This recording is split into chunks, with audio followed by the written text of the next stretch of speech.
So you've been spending days script writing, filming, and editing what you think is going to be an absolute masterpiece of a video. You hit uploads, you sit back and you wait for the views to roll in, and lead to watch your real-time analytics completely flatline. Yikes. How did I not get 1 million views? This is the ultimate content creator nightmare, and people instantly resort to saying they've been shadow banned because there's no way my amazing video will not get the recognition it deserves, right? Right? Well, come closer, because let me let you guys in on a secret. 9 times out of 10, it's because your thumbnail sucks. That's a harsh truth that people don't want to accept, but trust me, that's usually the case. People are simply scrolling right past you and want to see of other competing videos with much more enticing thumbnails. Your video can be highly produced and engaging, but you need to get people to click in the first place.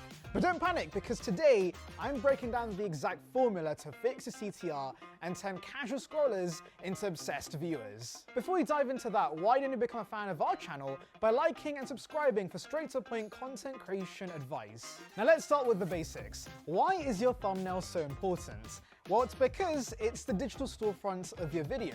If the storefront looks messy or confusing, no one's walking through that door. It's as simple as that, guys. You have exactly 3 seconds to capture someone's attention before they swipe away. I know that sounds crazy because how can you capture someone's attention in 3 seconds? But trust me, there are ways, and I'm gonna teach you. Your thumbnail needs to deliver on a single clear promise. For example, with Elevate Studios, we give you no-nonsense tips and tricks around content creation. But if our thumbnails are cluttered with random text and flashing lights, you're not going to be able to understand what we're trying to get across. So it's best to keep it simple: a clear subject, a clean background, and a facial expression that actually matches the emotion of the video. And not to gloat, but putting my face on the thumbnail usually adds a bit of premium value too, if I don't say so myself. Oh, you're clicking off when you see my face? Well, I'm only gonna shove my face harder into everything. Watch me wear a shirt of my face in my next video. Jokes aside, your face is your brand asset. It's what makes you unique, and if you think about it, no one in YouTube is going to be able to replicate your thumbnails because they don't have the same face you have. So use this to your advantage, because your face alone can help your thumbnail stand out. Even reusing the same 4 or 5 stock expressions across your thumbnails can help add some familiarity to your channel.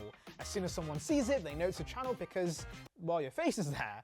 But of course, I know not everyone's comfortable doing this, and I'm sure there's many of you guys running faceless channels, so instead, you should focus on the object of desire. Let's take reviews as an example. If I'm reviewing a camera, then I'm going to make sure the camera pops in the thumbnail by boosting the saturation, and I get a clean shot of me holding or operating the camera. The next step is adding text, but here's something other creators completely miss.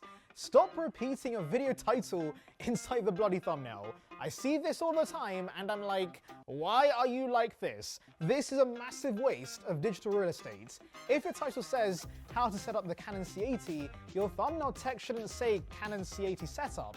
We already read the title, why repeat it? Do you think people have the attention span to read the same text again?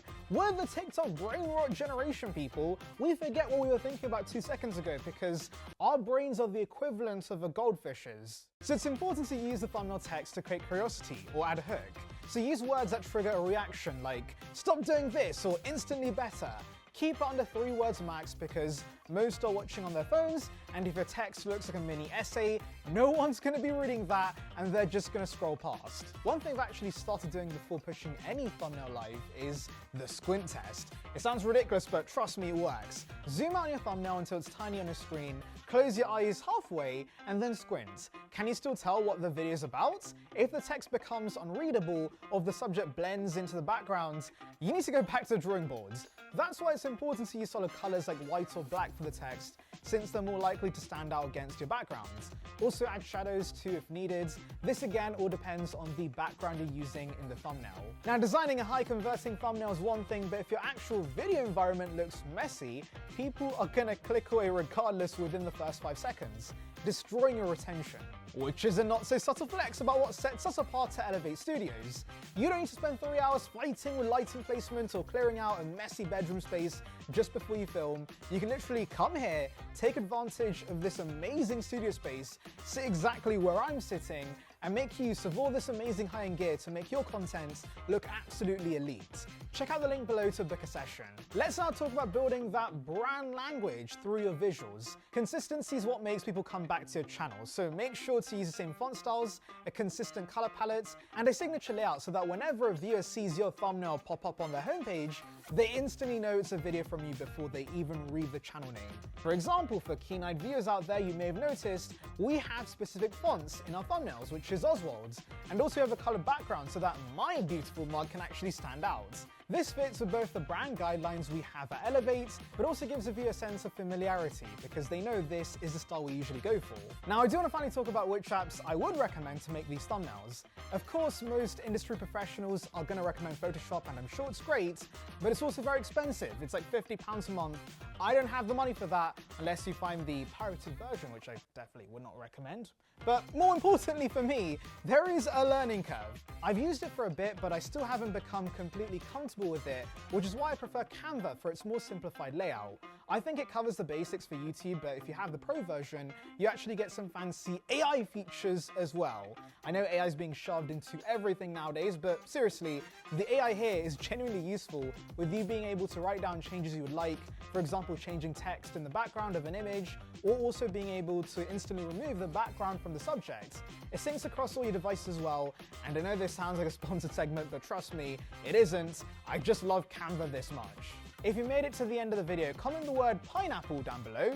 It's definitely going to confuse any new viewers scrolling through the comments, but hey, that makes you part of our exclusive club, and if you want to join, definitely do subscribe. Those are my thumbnail tips for today, but of course, I am no all-knowing being, so let me know in the comments if you have any other tips that I missed in the video. Make sure to like and subscribe for more content creation tips, and remember to keep elevating.